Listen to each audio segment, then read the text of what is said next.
I'm Zoe C, reporting for Kids First and Zoe at the Movies, and today I'm here with Carla Berkowitz and Scott Rosenfelt from the new film. They're the executive producers of Critical Thinking. How are you guys? Awesome. Pretty good outside of the pandemic. I'm fine. Yeah. Yeah, I love this film. Congratulations, by the way. It was beautiful, and I loved how it was based on a true story. I loved films that are based on true stories because I feel like they're really an eye-opener, and amazing stories like these really, I think, open people's eyes and realize how good humanity is. So, Carla, I understood it took a really long time to make this film, years. So, why do you think it was so hard to put together? Well, it's interesting. It took 20 years. First, Scott was involved with me way in the beginning, and then, we kind of like went our own way. And then at the end, we got back together, and he brought John, and we made this amazing movie. And why did it take so long? I often ask myself that, often like maybe 100 times a day, every day for the last 20 years. But I think that, you know what, Zoe, I think that the world is always receptive to a story like this. However, I think the way the world is now, it's even more receptive. And I think that there was some kind of master plan where we needed to wait for some strange virus to come around and make the world, and with all of the politics, surrounding everything, I feel like now is the perfect time for a feel-good family inclusion movie where it, you don't have to be a certain, it's maybe Scott has a more, more like relevant answer. The only thing I would say is it would have been helpful to know that then. We wouldn't have been so upset along the way. Correct. It took so long. But Zoe, just certain projects, people who don't know the film business, they just assume a movie comes out and everybody just started working on it, a year earlier or so. And there are many, many of these stories of filmmakers and producers who have a project they want to do or a subject, and it just doesn't find its place, as Carla said, until there's really a right time and a right place. And, fortunately or unfortunately, it took a while, but it's a good time for it now. It's a very good time socially, what's going on in the world, and not just the pandemic, but I mean, with Black Lives Matter and Latino films and a variety of things, it is a good time for it, and probably better than it has in a long, long time. So, along the way, you encounter a lot of hurdles, and at some point you have to think maybe the universe is trying to tell you something. And it's funny, when it finally did happen, it was almost like, oh yeah, this isn't that hard now that we're doing it, right? Yeah, I think it's amazing how much time you guys spent. Like 20 years, that's crazy. You guys had so much determination, and I think those 20 years really paid off because in the end, it was incredible. And I think that it was a sign from the universe. Honored. I mean, I'm honored. Thank you. I really am humbled and honored that you liked it. Not just proud of it, but I like really it. I loved it. It was amazing. I want to watch it again right after this interview. This is a very emotional story, and it's also very inspiring because, there's these kids who basically grew up in a ghetto, but they end up doing the right thing in the end. So, Scott, why do you think it was so important to tell this story? I think for that very reason. I think these kinds of stories, uplifting stories where people come out of a situation in their life and they make something of themselves above and beyond what anybody expects of them. They may actually know it about themselves, but no one else does. I think that's the biggest thing, and it's a cultural thing that's pervasive, that people just do not expect these Latino kids or Black kids to make anything of themselves from the world that they come from. And they have the same thoughts, love, desire, intelligence that everybody else does. They just need a chance. So I think it resonates that way. And I think the timing of it, was very important. And I think that's, like John wanted, John's been involved in some movies along the way. And there's always, he talks about Latino movies that deal with, drug dealers and all that kind of stuff. And he's, you know, he's tired of that. He wants to see a teacher. He wants to see a teacher who works with kids and brings the potential out in them so they find out who they really are. And I think that's what's important, is that it's an uplifting story, and there should be more of them. Whatever culture that it is, there should be more of them. Definitely. John, I mean, he is amazing. I met him once, and I feel like he just brought so much to this film. And it was, I want to know how to play chess now. My dad loved chess, and I feel it's so interesting, and it really has to do with a lot of critical thinking. So, as we said, this is based off of a true story. So, I want to know, was it hard to find the real people? And like the professor, Mario Martinez, was that a challenge that you guys had to face? So what happened is I saw the Miami Herald at the time had a Sunday magazine, kind of like the New York Times has a Sunday magazine, which they don't have anymore. And on the cover was a black boy with, and I say boy because they were still in high school, with dreadlocks holding a chess piece. And it was all about kings in the hood at the time, when they said hood. And I read the article and I said, oh my goodness, this is a movie. And I knew it said the name of the school. So I called the school the next day, and pretty much one thing led to another.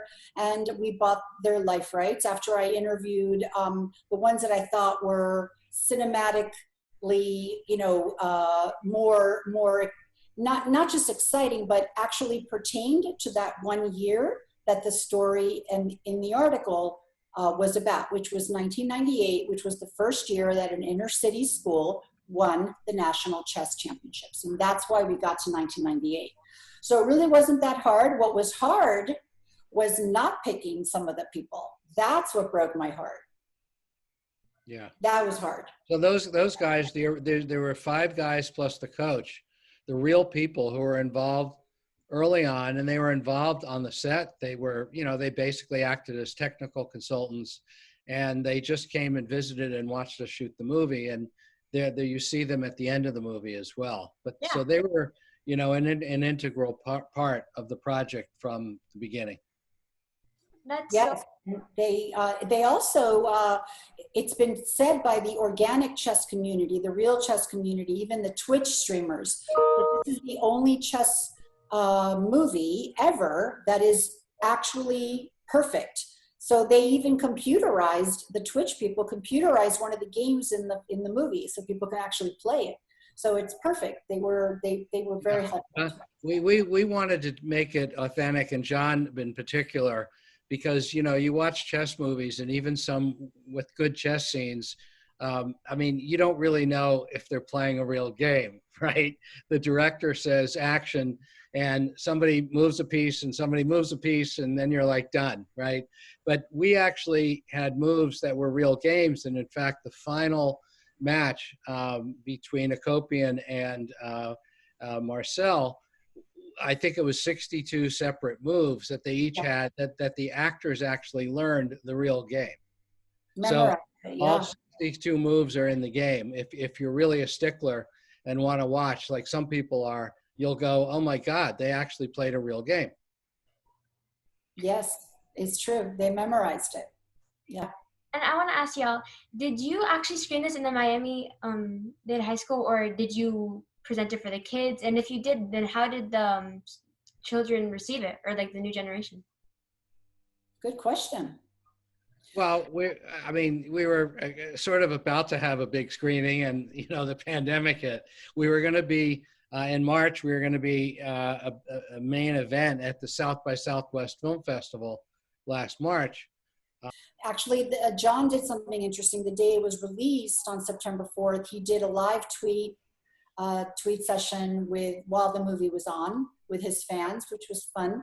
But it's been very well received, very, very well received by the organic chess community, the real chess community. Scott was able to, Scott, you want to tell everybody, tell Zoe what you did in Hungary? Well, not Hungary, in virtual Prague last week. It was Hungary, it was Budapest. It was Budapest, right. Judith Polgar, who to this day is still known as being one of the top 2 or 3 female chess players in the history of chess. And she's still only in her 40s, has a global chess festival that she had about a month ago. And we did an interview. I did it with Marcel, and we, they played the trailer and they talked about the film. And it was a pretty big community because she brings a lot of people from all over the world to her chess festival, including people like Garry Kasparov and all the, big names. Yeah. You know what, Zoe, what we wanted to do, and I can speak for Scott as well, I think, is we wanted to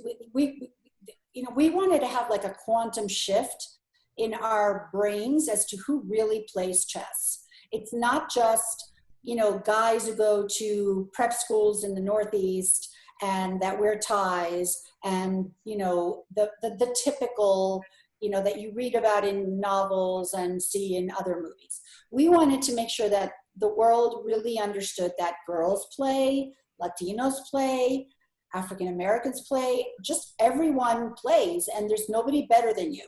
And so that was important, I know, to Scott and to me and to the other producers and to John, to make sure that people understood that this is who really plays chess these days.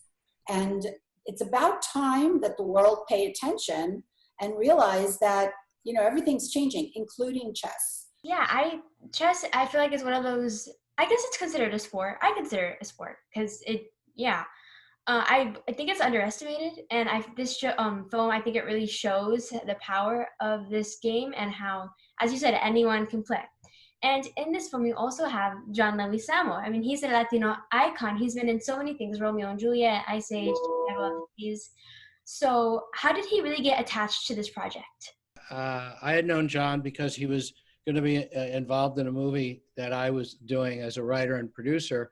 We got to know each other, and one day we were just having lunch in New York, and I said, well, what else do you want to do? I mean, this project we were going to do together was kind of a long way off and was shooting in a foreign country. I said, is there anything else like here that interests you, a subject or something? And he said, yeah, the one thing I always wanted to do is play a teacher. And immediately, producers are a certain breed of human being where we may not remember everything, but we remember exactly our own projects and that we want to do. And I hadn't talked to Carla in a few years, and I hadn't, had the project right in the front of my brain in a few years either, to be frank. And immediately I said, well, do you want to play a chess coach? And he perked up and he asked me about it, and I told him, showed John my script, and he liked it, and he said, oh yeah, I want to play this guy, and in mine, he wasn't even Cuban yet. He wasn't Mario. He was we had fictionalized it. So anyway, it took about 6 months or so, and I actually called Carla up just to reconnect and say. And I hung up on him. Yeah, she hung up on me. I called her up to say, hey, I know, I'm sort of coming back with my project. I just wanted to see how yours is doing. What are you doing? And I said, well, my partner's John Leguizamo. And she said, really? And I said, yeah, he's my partner, and he's going to direct, and he'll star in it. And you didn't hang up again, but we did. Then somehow we started actually having a polite conversation.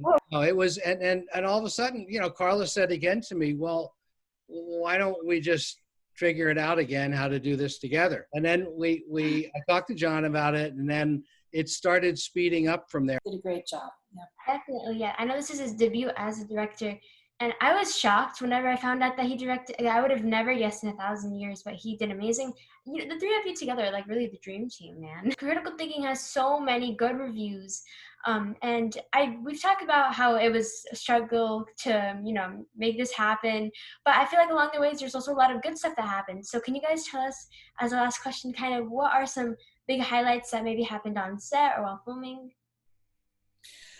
I feel that a lot. I feel that one of the boys said to me, why is it that a woman like you would care about kids like us for so many years? And I feel like crying every time I say that, because I don't know how to answer. Maybe it's because I'm an immigrant and I felt what they felt. But if I didn't initially take the reins and read the story and make them important. Who would have? No one. So that's my thing. That's yeah. And on the set, I think the fun part sometimes was when we had the real guys like standing next to the actor, just in between takes, talking to each other, and you'd see the actor playing the guy who was the real guy, and it was always like crazy. Mind-boggling, yeah. Yeah, mind-boggling to see that. I mean, it was very weird, very funny, and very sweet, you know, to have them talking to each other, and one would be showing the other how to make a move or do something, or just talking really. And then, you know, the actors would go back on the set and the real guys would go back behind the camera.